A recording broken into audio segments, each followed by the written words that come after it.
muy contento que me acompañen semana tras semana en una nueva aventura. Yo soy Genaro Rivas, @soy Genaro Rivas, todas mis redes sociales. Hoy estoy en un lugar que prácticamente es la ciudad donde nací, donde crecí y quiero mostrarte unas bellezas. Esto es parte solamente de un recorrido que estaremos haciendo por esta icónica ciudad que tiene mucha historia y tiene un río que nos ha sido como parte de nuestras aventuras desde otras vertientes. Ponte cómodo y disfruta del viaje porque vamos a conocer Barcelona.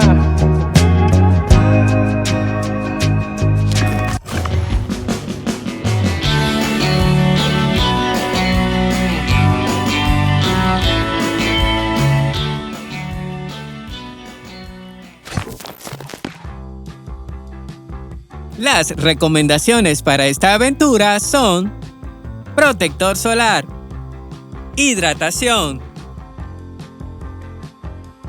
Y antes de continuar esta aventura, quiero recomendarte un lugar para que disfrutes de una buena película. Y se trata de Supercines, con sus innovadoras salas que están esperando por ti en el Centro Comercial Ciudad Puente Real de Barcelona.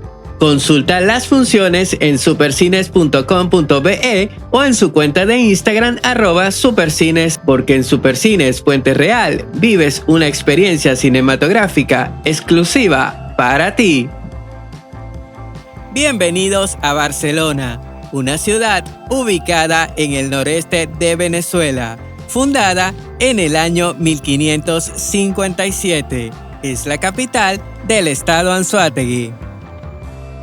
Mi recorrido inicia desde la Gran Plaza Libertadores, que cuenta con más de 40.000 metros cuadrados. Sirve para la promoción del turismo, el acercamiento de la población a la historia de Barcelona y para la recreación. Y pude además disfrutar de una rica chicha que venden acá. Concentra las 5 plazas del centro histórico: Miranda, Hugo Chávez, Bicentenaria de Carabobo, Plazoleta de la Gobernación, Casa Fuerte y ahora hacia donde me dirijo, la Plaza Bolívar. Espacio que rinde homenaje al máximo líder político y militar de las guerras de independencia de Venezuela, el general Simón Bolívar. Se trata de un punto importante de reuniones públicas y manifestaciones que van desde el ámbito político hasta el cultural. Un detalle a resaltar de esta obra es que el Libertador tiene levantado su brazo derecho con espada en mano, señalando la estatua de Eulalia Burós. Ubicado en nuestro siguiente destino, la Casa Fuerte, un monumento histórico nacional de Venezuela.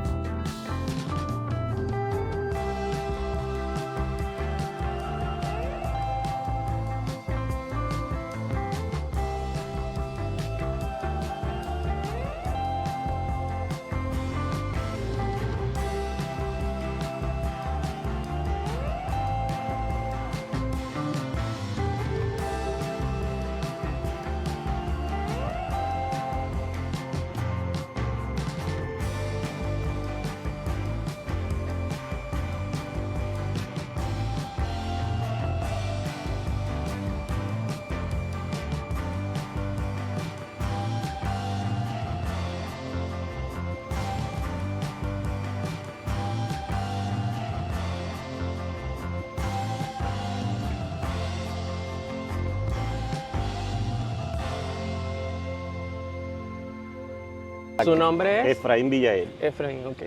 La Casa Fuerte fue un antiguo convento de las misiones franciscanas. Fue fundada en 1745. Esto pasó a ser después el cuartel general del Libertador Simón Bolívar, porque fue abandonada por los franciscanos en 1810. Bolívar llegó con los pertrechos militares que traía de Haití en unos buques, trajo 12 buques aquí a las costas de Barcelona. Esto era provincia todavía, era una provincia autónoma, ya se había separado de Cumaná. Llegaron los 12 buques con todos los pertrechos, entre ellos un buque llamado La Diana, donde vino el Libertador.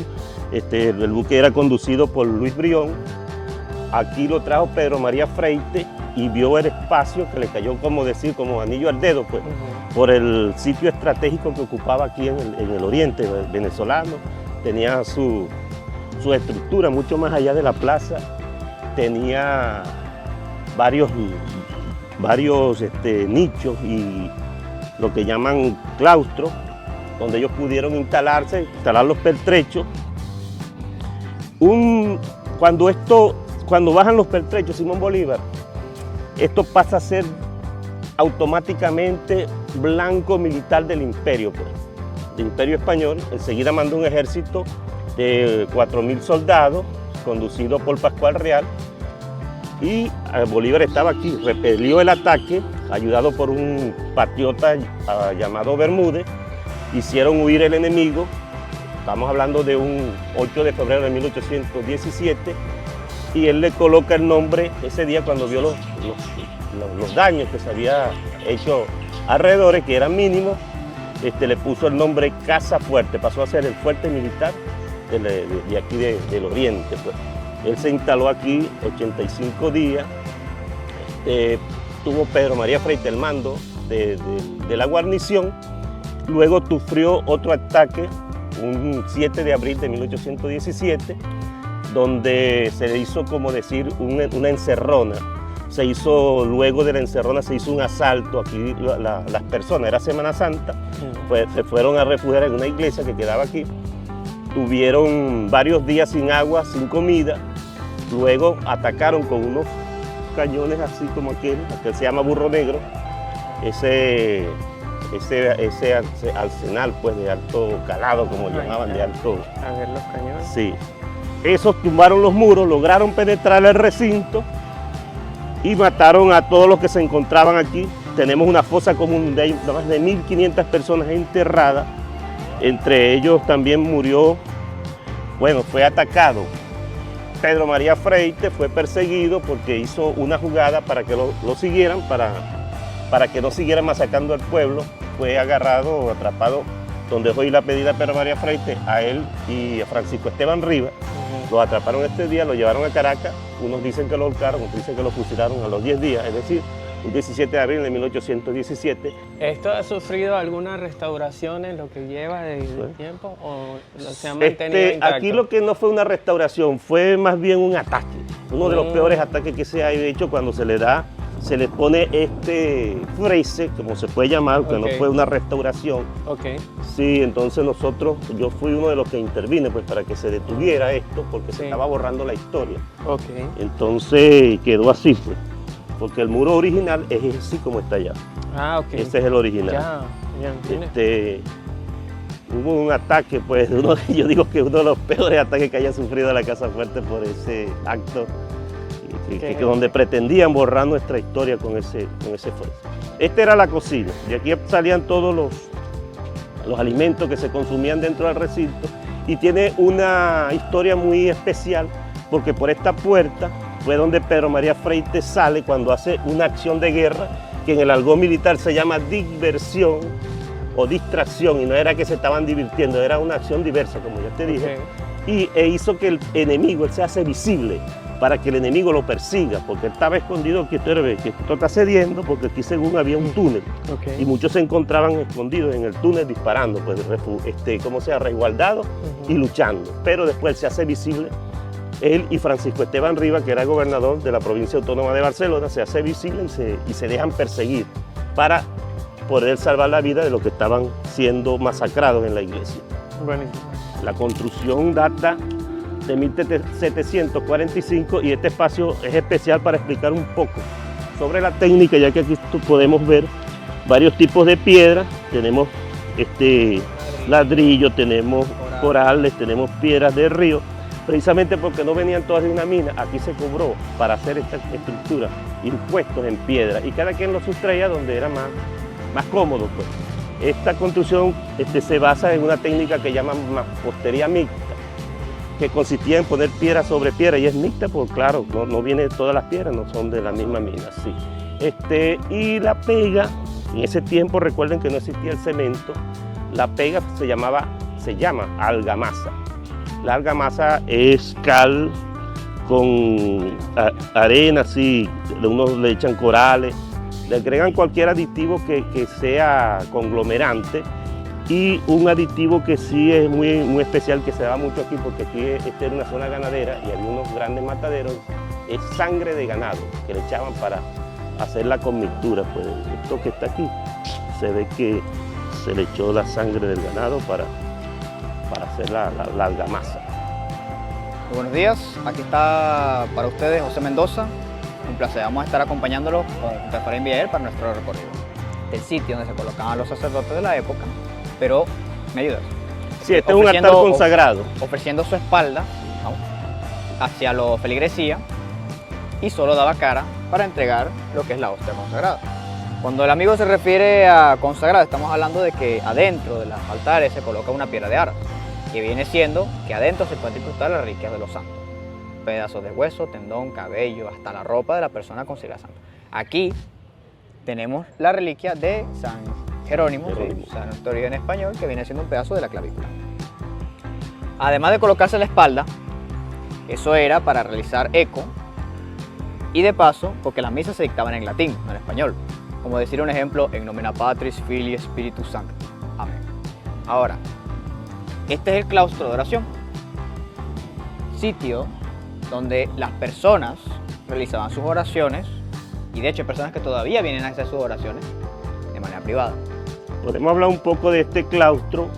Ustedes pueden ver en primer plano una cruz, claro, definitivamente una cruz judeo-cristiana, tiene 3 clavos, pero la cruz original no era labrada, era una cruz tomada así, con redondo, su asta redonda, porque el Cumanagoto tenía otra cosmovisión, otra manera de representarse con los dioses, de ver el mundo.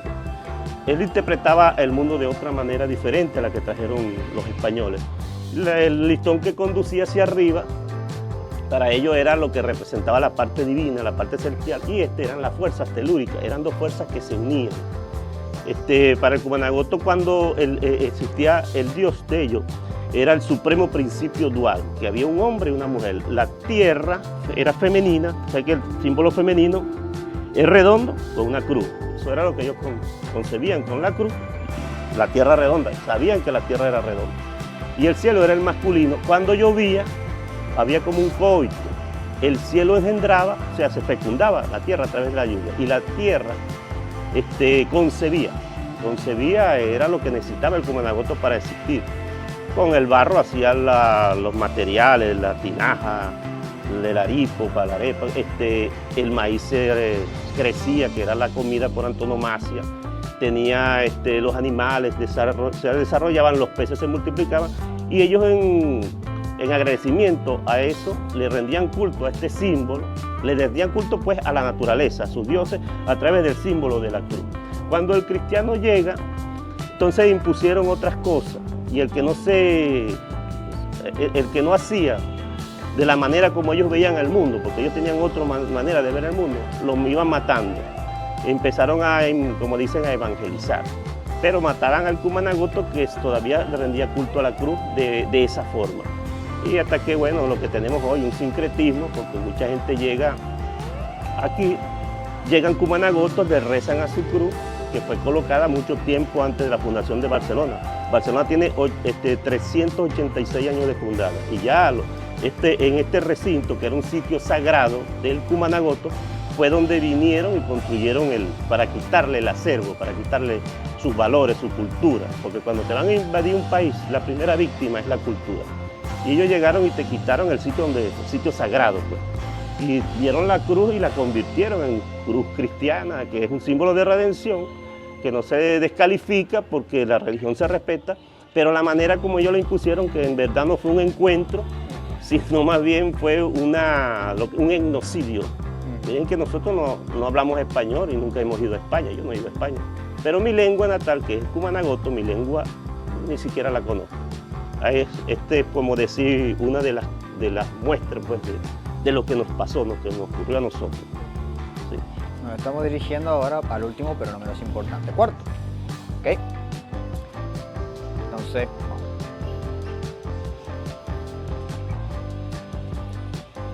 Bienvenidos al cuarto, habitación o oficina de Simón Bolívar. Sitio donde pudo redactar más de 200 cartas, 43 decretos y una proclama para los barceloneses, todo en menos de 85 días.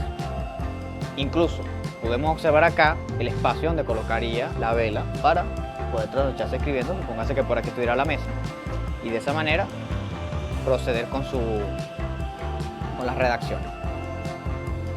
Todas esas cartas, todos esos decretos y de paso la proclama era para unificar todo el ejército porque estaba bastante disperso. Cada quien tenía su forma de batallar contra el enemigo que tenían en común, pero estaban como que cada quien por su lado.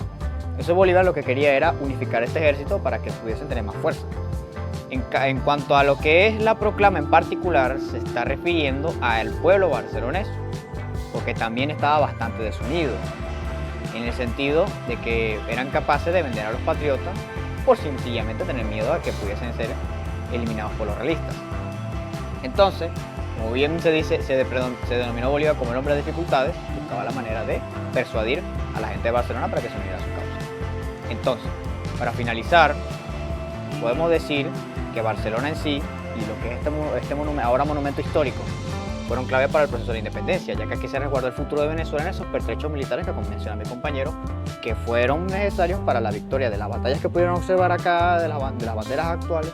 Esta batalla que tenemos aquí, y como se sabe, otra pudiese haber sido la historia de no ser así. Incluso podríamos estar hablando otro idioma actualmente.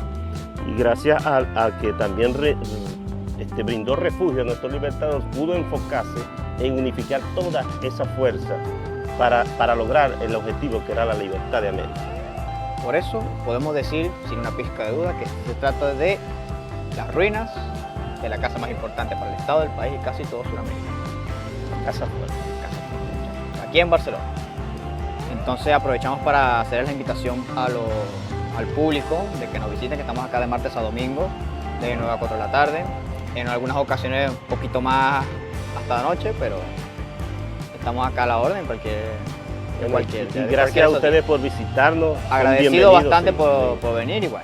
Además de la Casa Fuerte, Barcelona es históricamente rica en monumentos y edificaciones.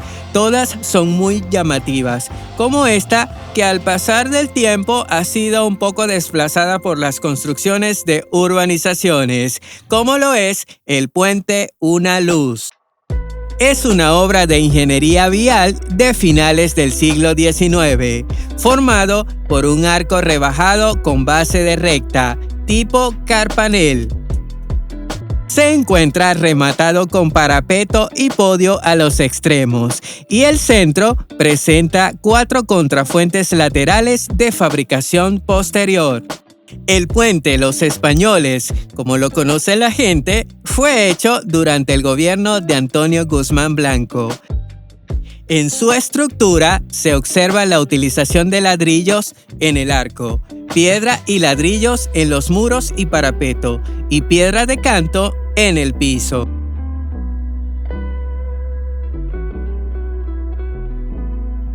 En esta zona, muy cerca, se encuentra el sector Fernández Padilla, zona de pescadores, que me dieron la bienvenida para iniciar un recorrido y dar a conocer el resto de los puentes sobre el río Neverí que atraviesa la ciudad.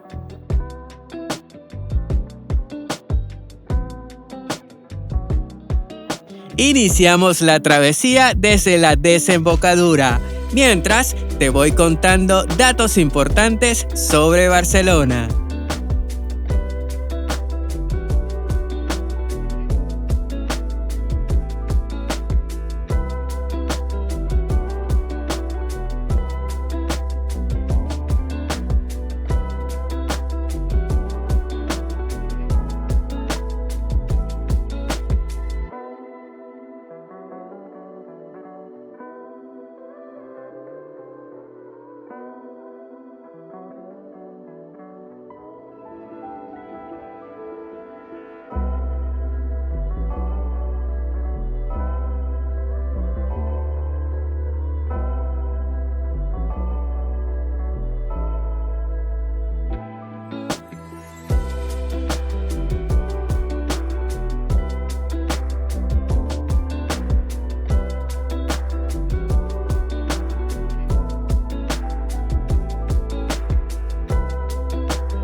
La ciudad es atravesada por 15 kilómetros de este río, el cual divide la ciudad en la parte este y oeste.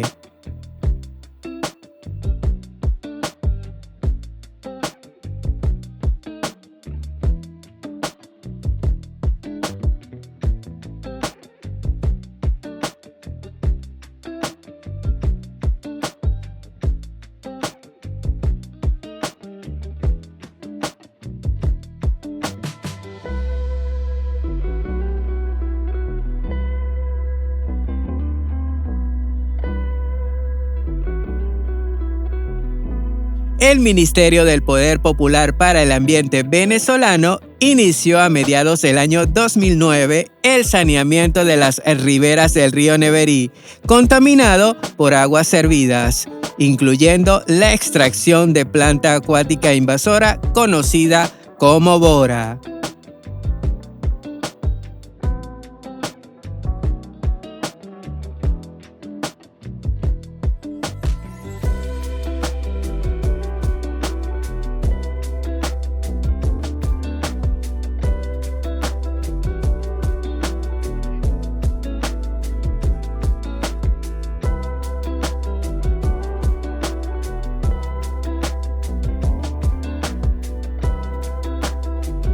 Otro dato curioso sobre Barcelona es que entre los años 60 y 90 era el destino turístico más visitado de Venezuela.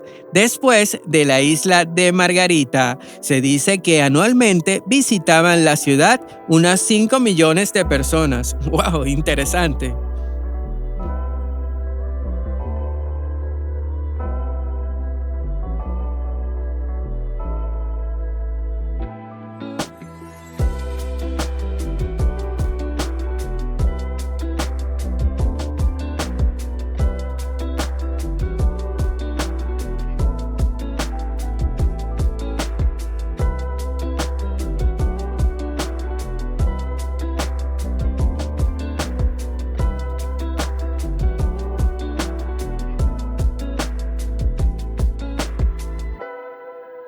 Ahora sí, nos encontramos con el primer puente de nuestra travesía, el Puente de Hierro. Fue construido con una estructura metálica robusta, diseñada para soportar el tráfico vehicular y peatonal.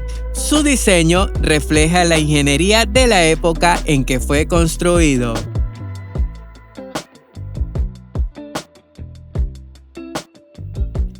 No solo es crucial para la infraestructura de la ciudad, sino que también tiene un valor histórico significativo. Ha sido testigo de numerosos eventos importantes a lo largo de los años.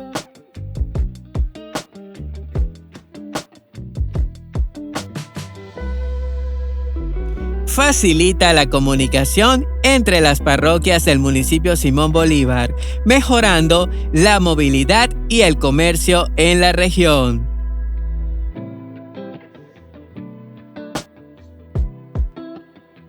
A lo largo de los años, ha sido objeto de varios proyectos de mantenimiento y restauración para asegurar su durabilidad y seguridad.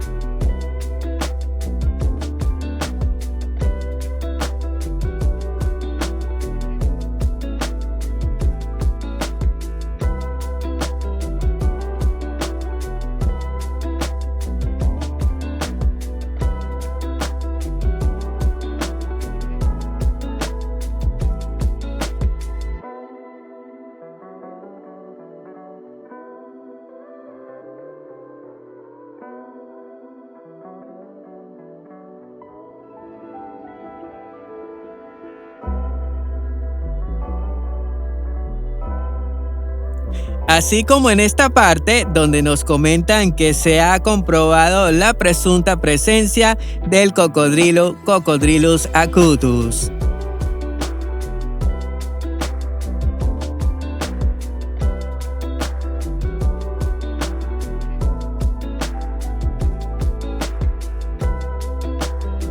que se posa según muy cerca de este puente, conocido como el de la Casa del Gobernador.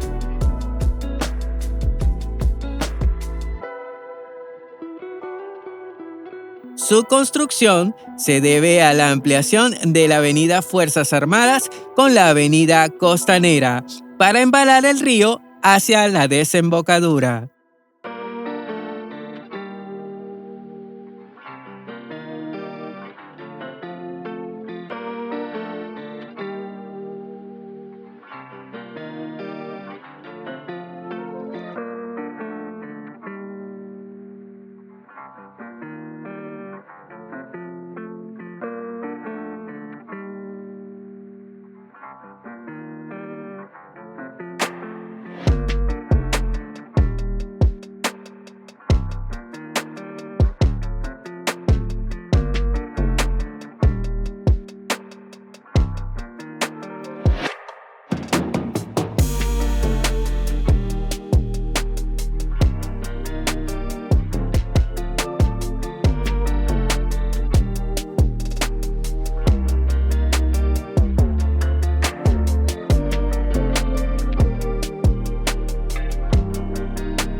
Avanzamos y llegamos ahora al Puente Monagas. La historia del Puente Monagas está ligada al desarrollo urbano de Barcelona y la región anzoátegüense. Este puente fue inaugurado en 1955 y lleva el nombre de José Tadeo Monagas, un destacado político y militar venezolano que fue presidente de Venezuela en el siglo XIX.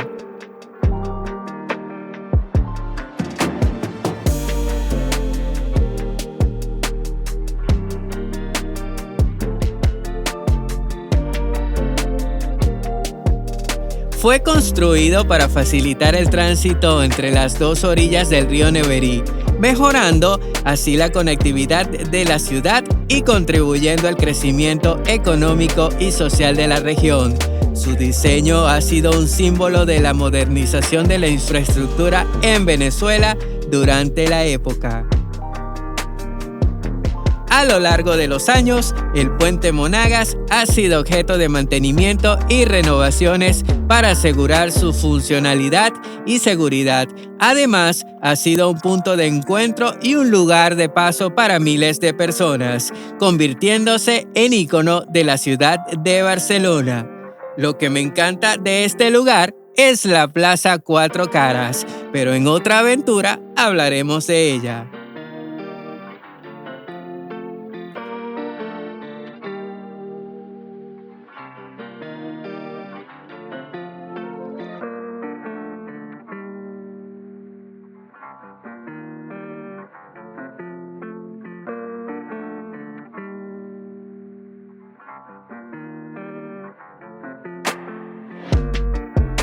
Nuestra siguiente parada, el Puente Boyacá.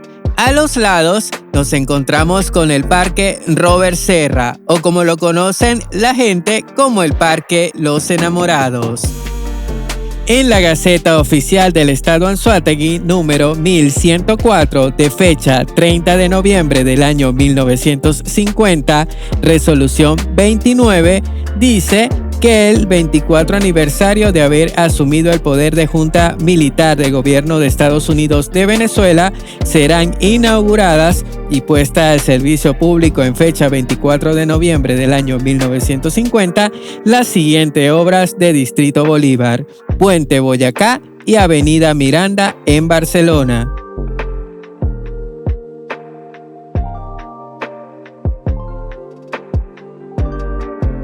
En este punto, el dron dejó de acompañarnos, ya que cada vez estamos más cerca del Aeropuerto Internacional José Antonio Anzoátegui, zona restringida. Este puente nos direcciona hacia la Avenida Miranda. Muchos a veces cometen el error de nombrarlo Puente Miranda, pero su nombre es Puente Boyacá. También nos direcciona hacia nuestro destino inicial, la Plaza Los Libertadores. Como dato curioso y basándome en los cuentos de mi abuelita, En su juventud, ella decía que este puente no existía para los barceloneses, pues se trasladaban por medio de una embarcación improvisada hecha con madera, como una plataforma que se desplazaba con cuerdas, como una especie de polea.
Avanzamos y llegamos al siguiente puente, que inicialmente era de madera y fue instalado en el año 1796 por disposición del entonces gobernador de la provincia de Cumaná, Saint-Just.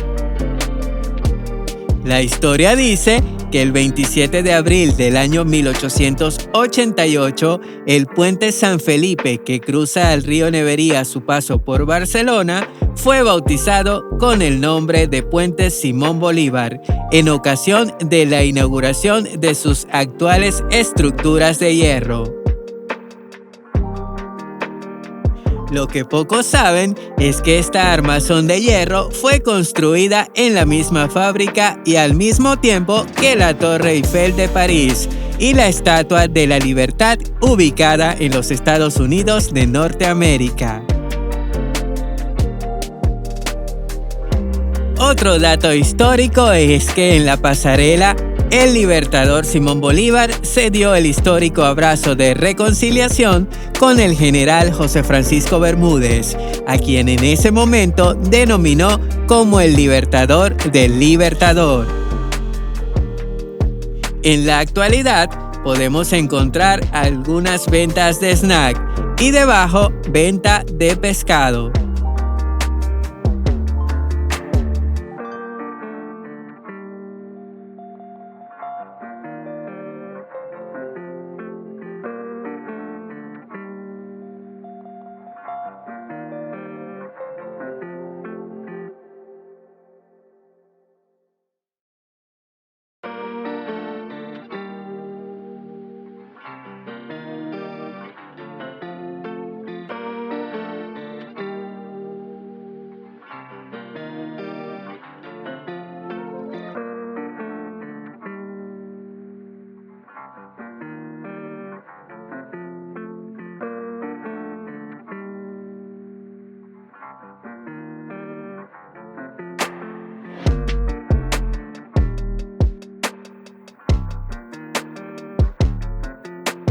Ya casi finalizando nuestro recorrido, disfrutando de un sol radiante, atravesando el sector La Burra y La Maestranza, nos encontramos con el puente La Victoria, aunque desde que tengo uso de razón lo conozco como el puente La Volca. Si tú recuerdas eso o sabes, ¿es el puente La Volca, puente La Victoria?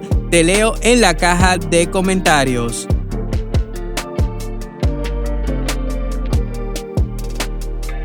Es conocido por su diseño y su papel crucial en la infraestructura de transporte de la región. Además, es un punto de referencia para los habitantes locales. Fue inaugurado en el año 1965. Ha sido símbolo de conexión y desarrollo en la región de Anzoátegui. Su construcción fue parte de un esfuerzo más amplio para mejorar la infraestructura vial en Venezuela, facilitando el transporte y el comercio entre diferentes localidades. Como dato curioso sobre este recorrido, hasta este punto, el de ida nada más fue muy lento debido a las ramas y que íbamos río arriba contracorriente. Nos tomó aproximadamente 2 horas. Para retornar, solamente nos tomó 45 minutos. Y ya para finalizar esta aventura, llegó la hora más esperada, la de disfrutar de una rica sopa de res. La hemos pasado increíble y esto es parte de un gran recorrido que estaremos dando por la ciudad porque hace falta más que ver. Digamos que mucho que ver porque Barcelona es enorme. Si te gustó este video, dale like. Recuerda suscribirte al canal y activar la campana para recibir las notificaciones. Yo soy Genaro Rivas, @soyGenaroRivas, todas mis redes sociales. Nos vemos en una próxima aventura. Se te quiere mucho. Chao, chao.